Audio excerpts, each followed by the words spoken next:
Oke, kali ini saya akan membahas tentang kisi-kisi penilaian akhir semester 1 untuk IPA. Ada 30 soal pilihan ganda dan 5 soal uraian. 5 soal uraian ini aturannya soal dan jawaban ditulis di buku tulis. Untuk soal yang pertama, grafik siklus menstruasi dan penjelasannya.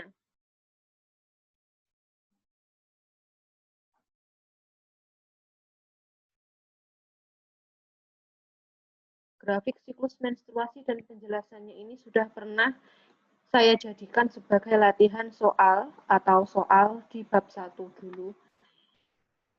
Kalian kemarin itu yang kesulitan itu di sini, jadi di grafik siklus menstruasi dan fase-fase dalam siklus menstruasi. Silakan dipelajari lagi, dibaca lagi buku dan juga PPT yang sudah saya berikan dulu di bab 1.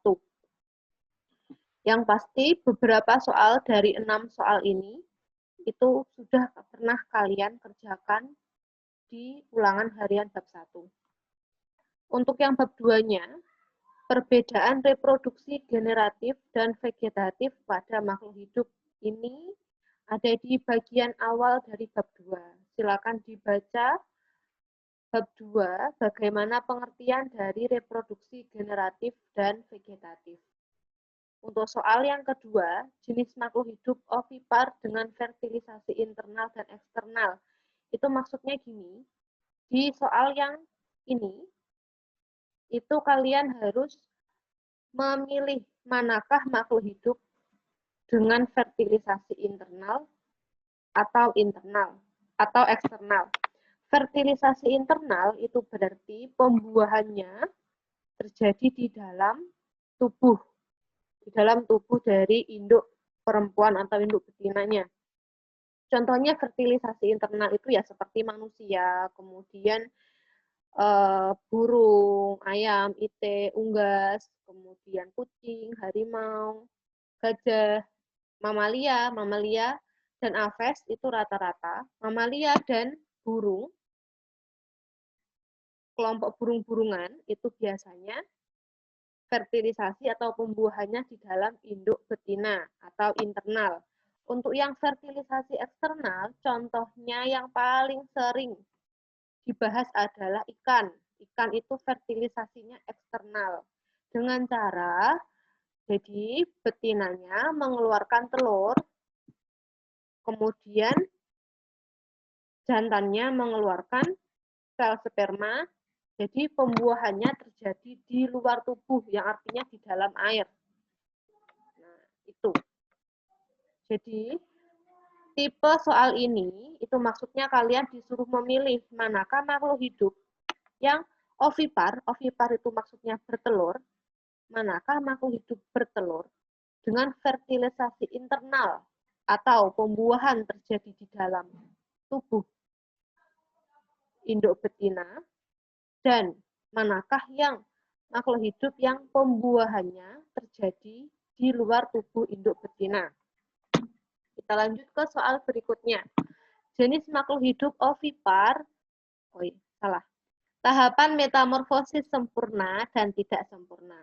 Maksudnya di sini kalian disuruh memilih salah satu tahapan metamorfosis sempurna dan tidak sempurna.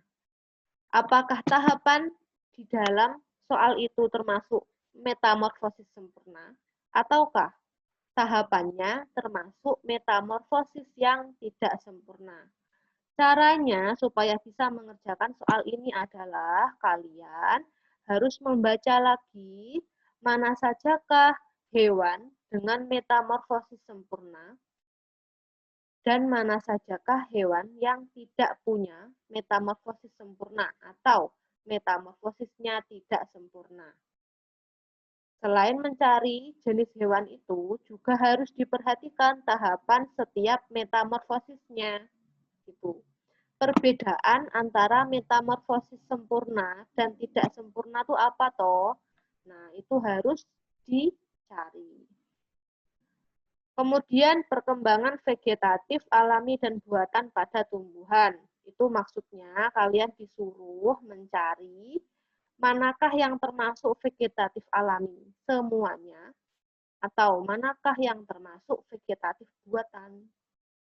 Untuk soal yang selanjutnya, pasangan sistem perkembangbiakan hewan yang sesuai. Ini pernah kita bahas atau pernah kalian kerjakan soal ini dulu. Ada juga yang salah dan ada juga yang betul untuk ini. Ini tuh kayak gini loh, nah, perkembangbiakan hewan yang sesuai itu kayak apakah dia termasuk ovipar atau bertelur, apakah dia termasuk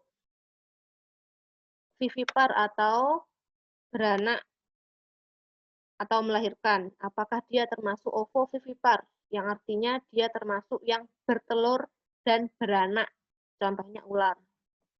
Atau apakah dia termasuk metamorfosis, atau apakah dia termasuk membelah diri, sama seperti kalau membelah diri itu seperti cacing, atau apakah dia termasuk bertunas, kayak ubur-ubur.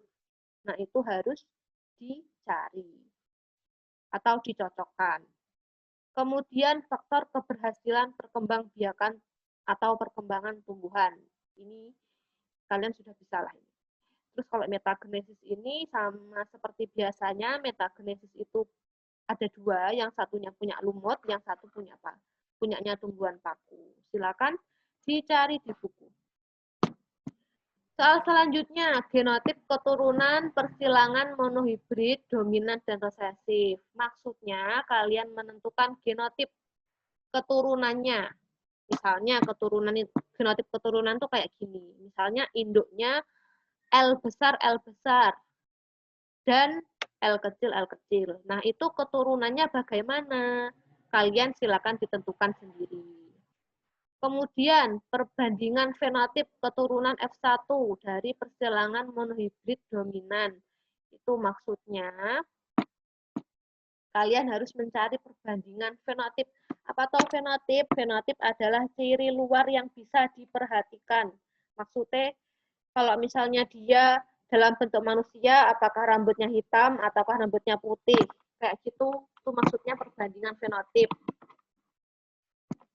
Ciri luar. Kalau genotip adalah ciri di dalam bentuk huruf. Kalau genotip itu huruf, kalau fenotip itu ciri luar. Giling-giling.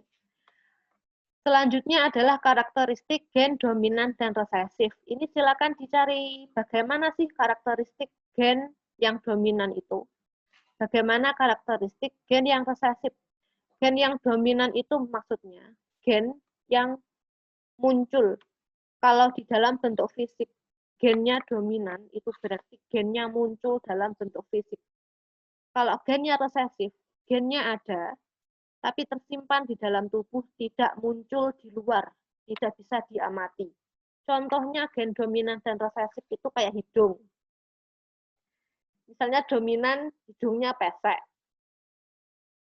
Berarti gen resesifnya adalah hidungnya mancung. Nah, ada punya keturunan mancung, cuma karena resesif jadi tidak kelihatan.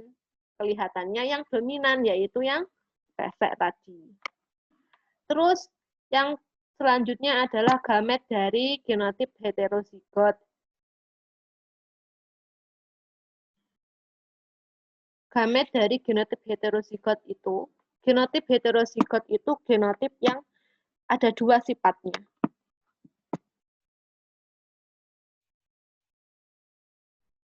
Nah, oke. Kita lanjut, penyusun genetika anak kembar. Ini nanti kalian akan lihat bagaimana soalnya. Untuk soal dari soal ini, insya Allah kalian bisa. Oke, lanjut. Perbandingan fenotip F2 persilangan dihibrid heterozigot dominan. Ini perbandingan yang sudah pernah kalian diskusikan sama saya kemarin tuh. Kalau fenotip kan yang kelihatan. Perbandingannya 9331. Itu jawabannya. Bagan persilangan monohibrid intermediate. Jadi di soal uraian ini kalian disuruh membuktikan persilangan intermediate, monohibrid intermediate dari bunga mirabilis jalapa yang putih sama merah, kemudian bisa jadi merah muda. Nah, itu kalian disuruh membuktikan kok bisa jadi merah muda bagaimana. Kalian bikin persilangannya.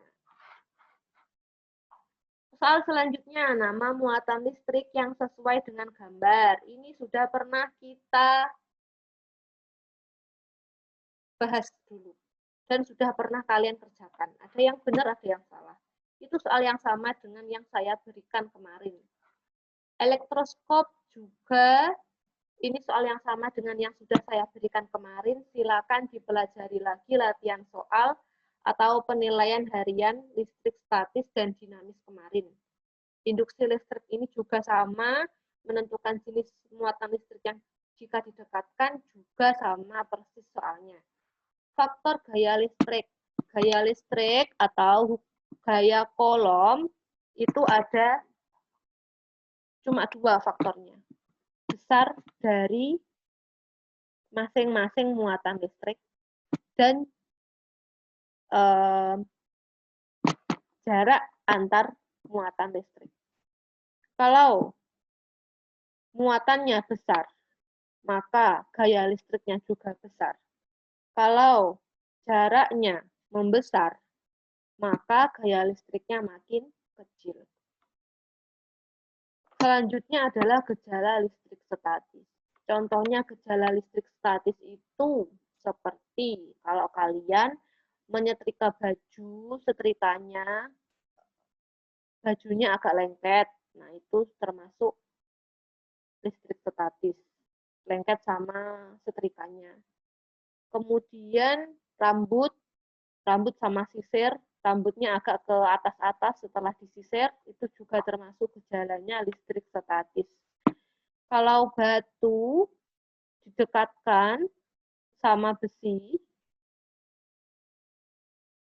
kemudian batu sama besi itu saling tarik-menarik atau tolak-menolak, itu bukan gejala listrik statis. Itu gejalanya magnet. Kemudian menghitung gaya listrik 2 muatan. Menghitung gaya listrik 2 muatan itu yang diperhatikan adalah soal muatannya. Kan muatannya itu ada yang begini. Misalnya,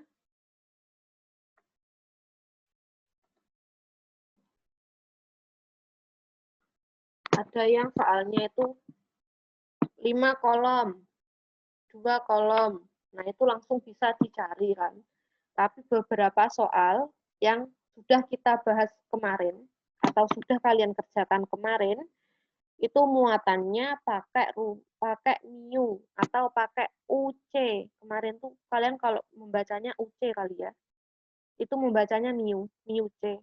Yang artinya itu kali 10 pangkat 6. Oke. Bentar, saya berikan contohnya. Kayak gini. Jadi, misalnya diketahui Q1 itu sama dengan 2. Oke, ini membacanya bukan UC, tapi mu C. U itu mu membacanya. Itu berarti harus dijadikan 10 pangkat 6. 10 pangkat negatif 6. Ini negatif 6 ya. Jadi begini, 2 kali 10 pangkat negatif 6C. Ini baru yang 2 kali 10 pangkat negatif 6 ini. Yang ini yang harus dipakai. Bukan yang ini tidak dipakai. 2 UC. Terus, misalnya satu lagi yang Q2.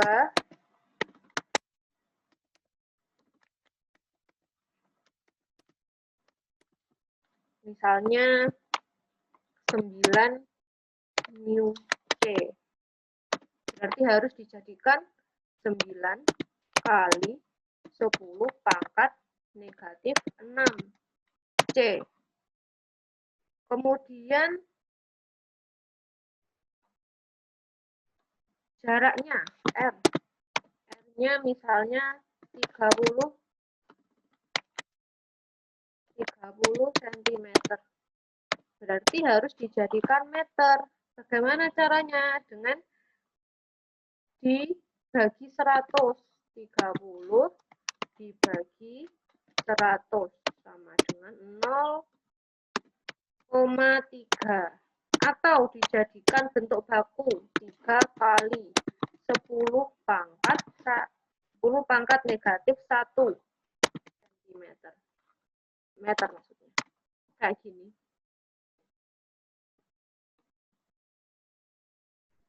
Oke. Bentar. Jadi yang dipakai Q-nya itu yang ini. R-nya dipakai yang ini. Rumusnya gaya listrik itu ini, nak. F sama dengan K kali Q1 kali Q2 per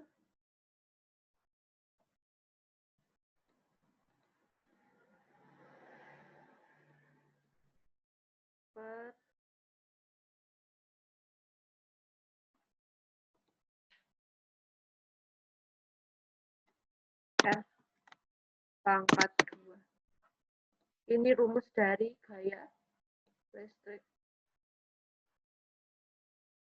Jadi, K itu angkanya 9 kali 10 pangkat 9. Kemudian Q1-nya 2 kali 10 pangkat negatif 6. Q2-nya 9 kali 10 pangkat negatif 6. Dibagi R kuadrat. Berarti 3 kali 10 pangkat min 1 dikuadratkan. Itu berarti kalau di dalam kurung ini semuanya masuk kuadrat, masuk kurung, kemudian di luarnya ada kuadrat, maka semua yang di dalam kurung harus dikuadratkan. Oke. Kita 9 ini tetap 9 kali 10 pangkat 9. Oke. 9 kali 2 kali 9 18. Kemudian 10 pangkat 9 karena angka utamanya atau 10-nya ini sama, yang punya pangkat itu 10, sama-sama 10, maka pangkatnya tinggal dijumlah atau dikurangi. Berarti 9 dikurangi 6, ini 6 dikurangi 6, kemudian dibagi 3 pangkat 2, 9. 10 min 1 pangkat 2 berarti 10 pangkat min 2. Nah, ini tinggal dicoret-coret. Selanjutnya silakan dicari sendiri. Seperti itu. Oke, saya stop sharing. Kita lanjutkan soal selanjutnya. Perhitungan arus listrik. Penghitungan arus listrik dengan rumus I sama dengan Q per T. Benda konduktor dan isolator listrik. Maksudnya kalian harus memilih manakah benda yang termasuk konduktor, mana yang termasuk isolator. Benda yang konduktor itu semua macam logam itu konduktor. Aluminium, seng, emas, besi, baja, kemudian timbal, apalagi itu dan lain sebagainya itu konduktor. Yang isolator itu yang bukan logam, plastik, mika, kayu, kemudian lagi pakaian, kain itu isolator. Benda lain yang bukan logam tapi konduktor adalah air. Tuh. Kemarin ada yang salah di soal ini. Soal selanjutnya adalah hukum Ohm. Hukum Ohm V sama dengan I kali R. Atau R sama dengan V per I. Itu hukum Ohm. Hukum satu Kirchhoff ini percabangan. Hukum satu Kirchhoff itu percabangan. Itu loh. Apa namanya? Arus listrik. Yang kayak gini. Hukum satu Kirchhoff itu kalau kalian lupa. Nah, ini dia. Oke. Undo karena jelek. Ya. Nah, ini adalah hukum satu Kirchhoff. Ada yang masuk, ada yang masuk lagi, ada yang keluar, ada yang keluar, ada yang masuk, ada yang keluar, keluar lagi, ada yang masuk. Hukum satu Kirchhoff itu arus listrik yang masuk sama dengan arus listrik yang keluar. Lanjut, keuntungan dan kerugian penggunaan sumber energi alternatif.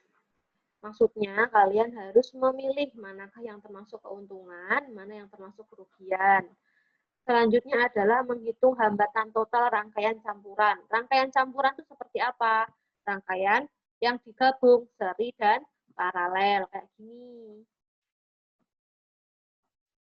Awalnya satu, terus jadi bercabang, jadi dua. Ini termasuk rangkaian campuran nih. Kalian harus mencari hambatan totalnya. Bagaimana? Kita sudah pernah membahas ini. Menghitung hambatan total dan arus listrik rangkaian paralel. Rangkaian paralel itu yang kayak gini. Kemarin tuh ada ya soal, padahal rangkaiannya seri, tapi kalian mengerjakannya pakai cara paralel. Jadi yo, Farida iki wis berkali-kali mengingatkan loh kalau seri dan paralel itu nggak sama, tapi kok kalian masih bingung ya. Saya ingatkan lagi ya, gini loh, anak. Oke, stop share karena sudah selesai membahasnya. Kayak gini loh. Ini dihapus, clear. Rangkaian seri yang kayak gimana, Bu? Rangkaian seri itu yang lurus, gandengan hambatannya. Kayak gini loh. Gandengan tangan hambatannya, ini namanya seri. Seri diingat-ingat. Rangkaian seri kalian mengerjakannya pakai paralel. Cek gelem nih usahanya Bu diri sendiri tuh. Terus yang paralel yang gimana Bu? Paralel itu yang berhadapan sejajar. 1, 2, 3 kayak gini. Atas bawah kayak gini. Ini namanya paralel, Nak. Nah, ini namanya paralel. Ini kalau yang atas namanya seri, yang bawah namanya paralel. Diingat-ingat ya.